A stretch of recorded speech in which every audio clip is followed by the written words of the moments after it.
Hey, my fellow multidimensionals, it's Aisha Love, founder of Multidimensional U. So I'm coming to you from a beautiful body of water. I'm going to be quiet so you can hear that.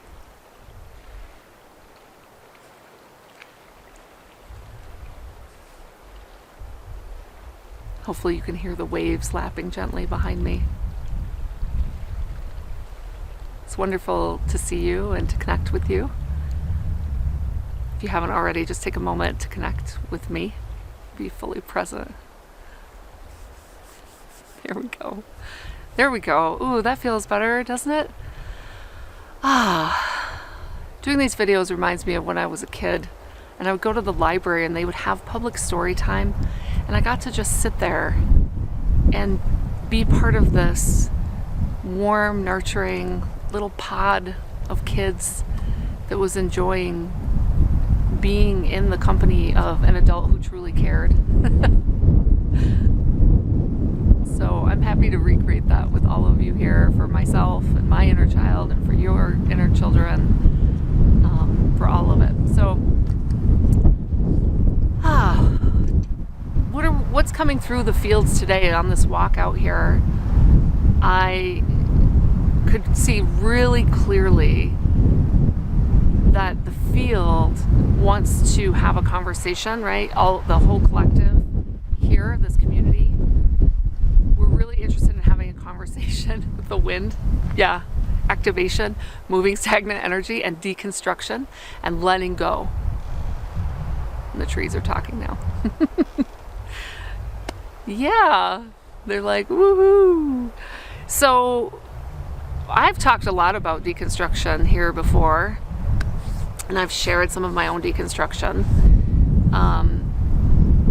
But it feels like on this never-ending spiral that we're on of expansion and evolution, it feels like we, or at least part of the subcollective, if not the entire human collective, is at a really powerful point of letting go of really specific constructs that no longer serve us. They provided an experience, an exploration, and that's all valid.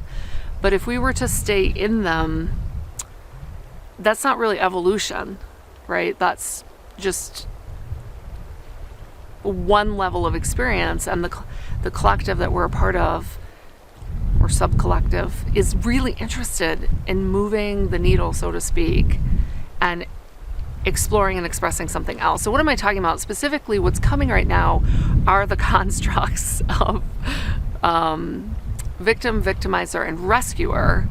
And I think most of you probably fall into a similar category that I do. A lot of starseeds, in fact, do, and empaths do, and that's the rescuer. So I can speak expertly to this one.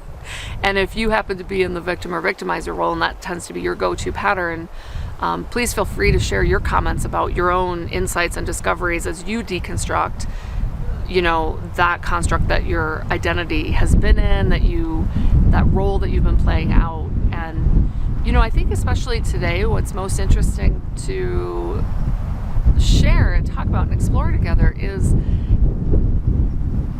deconstructing that in a way that it's like you're letting go of that role, and then what can come undone and eventually put itself together in a completely different construct. Like we know, energy is always changing. It's never truly gone. It's just alchemizing or transforming. And so as we transform that old paradigm, those old constructs, whichever one you happen to be most expert at,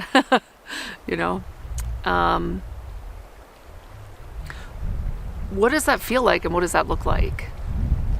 So I can speak, and I have been speaking this week with one of my groups on this quite a bit, and exploring when you let go of rescuer, be gentle with yourself, because you'll start to see like all the ways in which your identity was based on playing that role. And wow.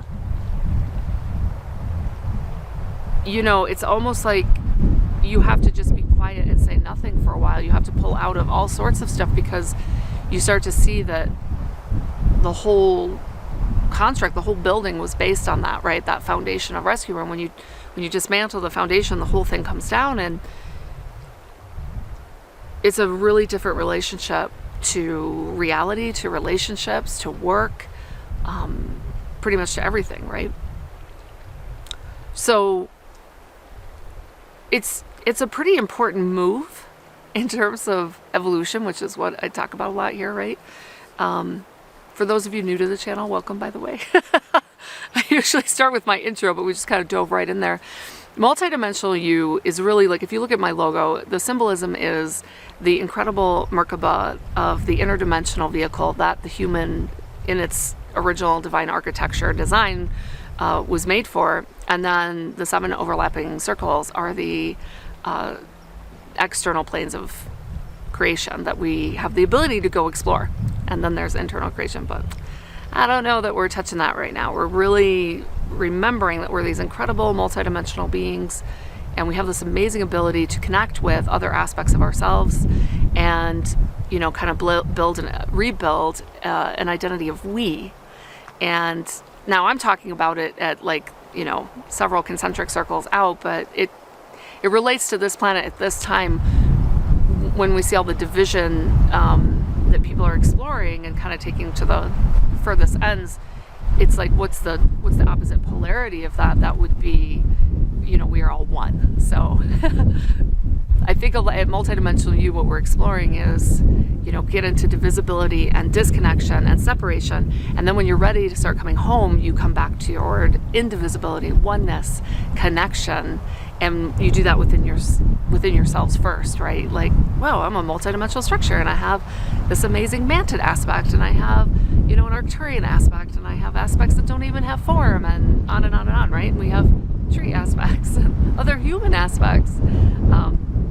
And then you could do all this amazing tech transfer and knowledge transfer and template transfer within. So that, in a nutshell, is kind of what, you know, I realize I've been doing for the better part of the last decade.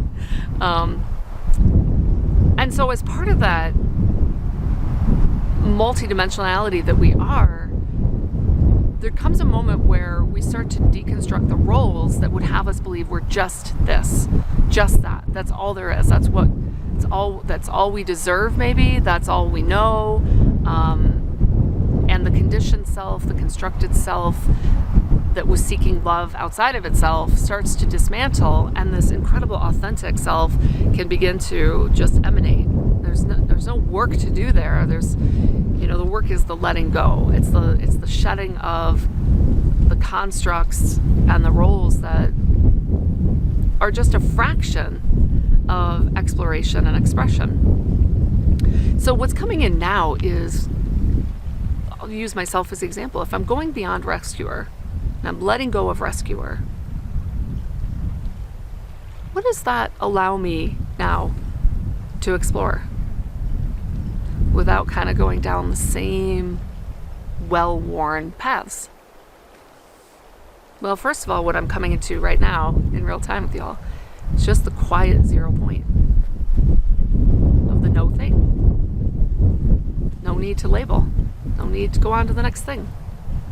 So some of you have been waiting to hear about these downloads I've been getting this year. Here's a big one, okay? And this was way back at the spring equinox up at the glacier portal, north that way in Montana. Most humans are running the same set of vibrational constructs, and they will never break out of them. They will never truly fundamentally change the mold, right? You might make some little adjustments here within. And that made sense for a lot of our time, but in a time where we're making a quantum leap or a mass dimensional migration, if you will, you could call that ascension, I'd call it going home. It's the descension, ascension, right? Coming back together, wholeness. We have an unparalleled opportunity to change the vibrational molds that we're in. And so what was shown so clearly to me at the glacier portal this spring equinox earlier this year is that we're so trained to try to, like, what's the next thing? What's the next thing? What am I going to do? What am I going to do? Who am I going to be? What am I, right? And that, don't even worry about that.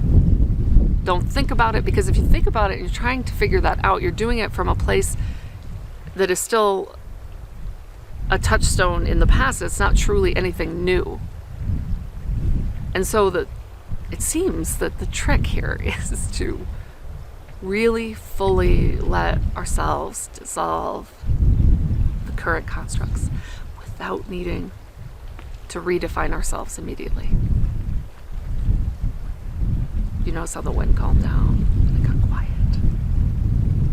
And to be, and to be, and to be some more. Until we've allowed our neural net and our nervous system, there you go, you feel that, to downshift and reattune to what is so clearly now that I can feel pulsing from my own field is the original music, the original score, the composition that comes from home, from some of our most highest dimensional comprehensive aspects that are so huge I can't even begin to describe them. Think Oversolen, Magnifica, and the source that we are can emanate that in a way that this human aspect feels so incredibly deeply fulfilled by, because it fills its own cup. It's not trying to save anything, rescue anything, stuck in stagnant victim or the aggression of perpetrator. It doesn't have a role. It just simply is. So I could feel myself reaching for, and they're like, no. You know, all my greater selves that have all this wisdom, I can see them all. They're like, what's she gonna do? What's she gonna do? Is she gonna snap back into the old? Nope. There's no reaching for a next step. Just that is it. It's the letting go. So deconstruction, you know, I often use the analogy of taking apart your kitchen so you can put in a new remodel. And really, I kind of want to wind that back up even further and just say, it's okay to deconstruct and not have to rebuild. Believe it or not, we can meet our own needs from within without having to have all this external structure. What's really clear to me right now is that so many of us have entered this phase of really letting go and deconstructing at an entirely new level, so that we're available for something really, really different, but without having to reach for what that is yet. That naturally will just emanate and emerge because it's been there all along. It's just kind of all these overlays and distortions and patterns and behaviors based in I'm not love and I'm not source, and I have to go find it all outside of myself. And when all of that collapses, you're left with source. It's pretty cool, right? So I hope this resonates for you and helps you maybe make sense of some of the chaos that you see around you, maybe that's in you. There's a lot of disturbance right now, and when you see it in that context, you can understand that there's a lot of resistance, both internally and externally, to that which is being let go of. And, you know, all love and gentleness and compassion, right? I know a lot of us can be really eager for change, but remember what it's like to go through some of your most darkest nights of the soul or your deepest shadow work, and let's have compassion for a lot of people who may be just really beginning that journey for the first time. And that as long as we agree to let go and stop playing the old role, whatever that may be, you know, we're doing our part to not prop up old constructs. All right. I love you all so much. Let's see. Winter solstice. This winter solstice, I decided instead of doing like a big public event that I wanted to do a smaller, intimate group event. And so that registration will be opening up soon. I'll announce it probably here and email as well. If you haven't subscribed, you can do that via one of the links below to my email list. It's becoming a little bit more increasingly challenging to, well, no, you know what? No, I'm not even going to say that story. Nope. Redact. So that's a great way to stay in touch with me, is through my email list. And there will be another event coming up in January that I'll talk about in the future, but that's it for now. December 21st, small group event. Look for that registration soon. And a lot of it is coming home and bringing home here. And it's all based in self-love. Like I said in one of my more recent videos, the good news is everything related to self-healing and self-love is the path forward. And so all of that external stuff that you don't have control over, you don't need to. It's all right here, isn't it? Including compassion for, I'll do another video on this because I feel like this deserves like a whole video to itself, but including compassion for your regressive aspects or your negative aspects, okay? That'll really help us get out of the us and them and really embrace that identity of the we going forward. All right, love you all.